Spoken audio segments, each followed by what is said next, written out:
मैं एक डॉक्टर हूँ। आज से करीब 6 साल पहले एक लड़की मेरे क्लिनिक पर आई। वह बीमार थी। मैंने उसका चेकअप किया। वह बहुत खूबसूरत थी। उसकी नीली सी आंखें देखकर न जाने मुझे क्या हो गया। मैं पहली नज़र में ही उस पर अपना दिल धार गया, लेकिन खामोश रहा। उसका इलाज जारी रखा। कुछ दिन बाद वह बिल्कुल ठीक हो गई।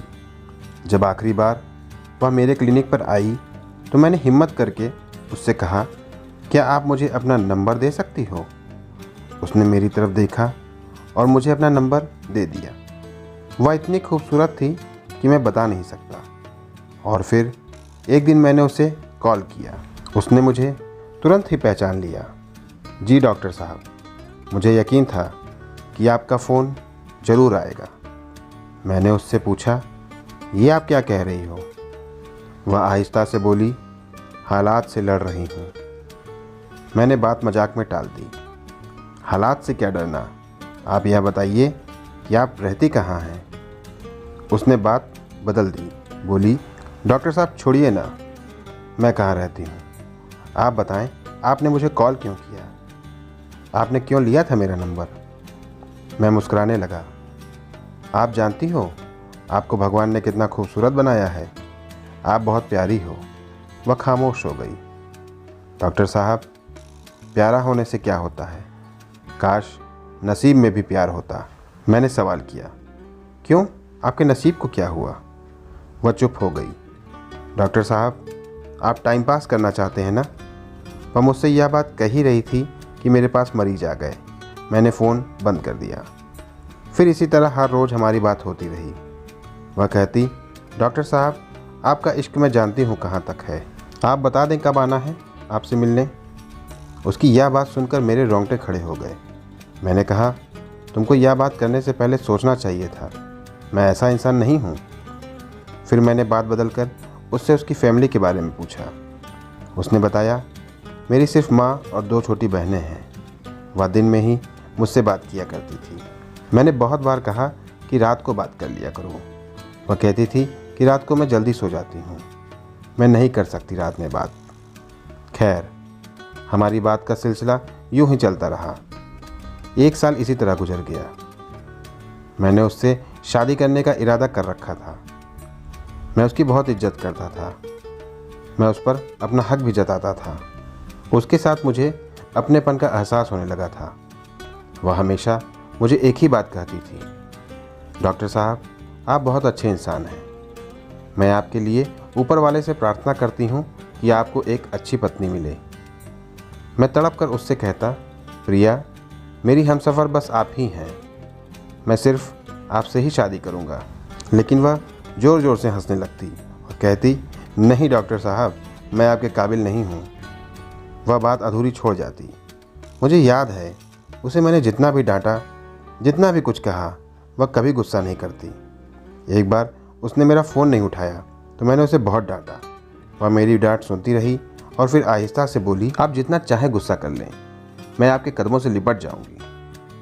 मैं उसकी इस मोहब्बत पर मर मिट जाता था। इधर मेरे घर पर मेरी शादी की बात होने लगी। मैंने अपने माँ बाप को बता दिया कि मुझे एक लड़की पसंद है। वह मुझे बहुत अच्छी लगती है। मैं उससे शादी करना चाहता हूँ। मेरे माँ बाप ने भी मेरी हाँ में हाँ मिलाई। ठीक है बेटा, जैसा तुम चाहो। मैं बहुत खुश था। सब कह रहे थे कि जल्दी से प्रिया के घर रिश्ता लेकर जाएंगे। मैंने प्रिया को कॉल किया कि प्रिया, अपने घर का पता दो, मेरे माता पिता आपके घर रिश्ता लेकर आ रहे हैं। उसने फ़ोन बंद कर दिया। मैं बार बार फ़ोन करता रहा, लेकिन उसका फ़ोन बंद ही जाता रहा। इसी तरह 5 दिन गुजर गए। उसका नंबर अभी भी बंद ही था। मैं बहुत परेशान था। उसने कभी अपने घर का पता भी नहीं दिया था। एक दिन मेरे करीबी दोस्त की शादी थी। उसने मुझे भी इनवाइट किया, मगर मैं नहीं जाना चाहता था। लेकिन वह बहुत जिद कर रहा था, इसलिए मुझे जाना पड़ा। वह दूसरे शहर में रहता था। मैं वहाँ गया तो मेरे दोस्त कहने लगे, बहुत ही खूबसूरत नाचने वाली बुलवाई है। क्या नाचती है यार। लेकिन मैं तो प्रिया की याद में उदास था। अचानक जाने कहाँ गायब हो गई थी वो। मैं दोस्तों के साथ बैठा था। प्रोग्राम शुरू हुआ। सब सीटियाँ बजाने लगे। कुछ लड़कियाँ नाचते हुए स्टेज पर आईं। म्यूजिक बजने लगा। फिर एक कयामत मुझ पर गिरी। मेरी नज़र ने जो देखा उसने मुझ जिंदा को मुर्दा इंसान बना दिया था, क्योंकि मेरे सामने प्रिया थी। वह एक नाचने वाली थी। मैं तड़प गया। प्रिया की नज़र मुझ पर पड़ी तो उसने अपने कदम रोक लिए। मेरा जिस्म कांपने लगा। मैं हार गया था। मैं गुस्से से पागल हो रहा था। वो स्टेज से उतरकर मेरे पास आई। वह कुछ कहने लगी तो मैंने एक ज़ोरदार थप्पड़ उसे मार दिया। वह फिर कुछ कहती, मैंने एक और थप्पड़ उसे मार दिया। उसकी नज़र झुक गई। मैंने उसे धक्का दे दिया। सब हमारी तरफ ही देख रहे थे। सब हैरान थे कि यह क्या हो रहा है। प्रिया वहीं बैठ गई और अपनी बाहों में सर रखकर रोने लगी। मैं उसे इग्नोर करके घर चला गया। मैं बहुत परेशान था। मुझे उससे नफ़रत सी हो गई थी। मुझे प्रिया पर बहुत गुस्सा आ रहा था। मैं सारी रात तड़पता रहा। सब दोस्त हैरान थे कि क्या हुआ है। मैं 2-3 दिन तक क्लिनिक भी नहीं गया। एक दिन जब क्लिनिक गया तो मैं मरीज को चेक ही कर रहा था, तभी एक लड़की मेरे पास आई। डॉक्टर साहब, आपसे बात करनी है। डॉक्टर साहब, प्रिया। मैंने प्रिया का नाम जैसे ही सुना तो चिल्लाने लगा, उसका नाम मत लो मेरे सामने। वह लड़की बोली, डॉक्टर साहब बस एक बार सुन तो लीजिए। वह बेचारी हालात से हारी हुई है। वह गंदी लड़की नहीं है, वह मजबूर है।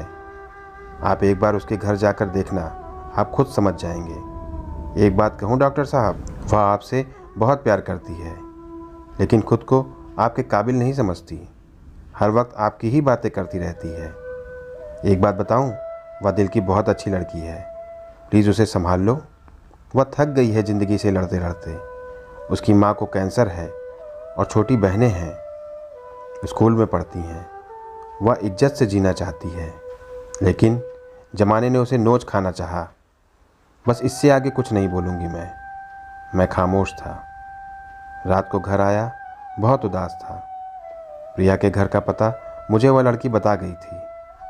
मैं दूसरे दिन प्रिया के घर चला गया। दरवाजे की कुंडी बजाई तो उसकी छोटी बहन ने दरवाज़ा खोला। मैं घर में दाखिल हुआ।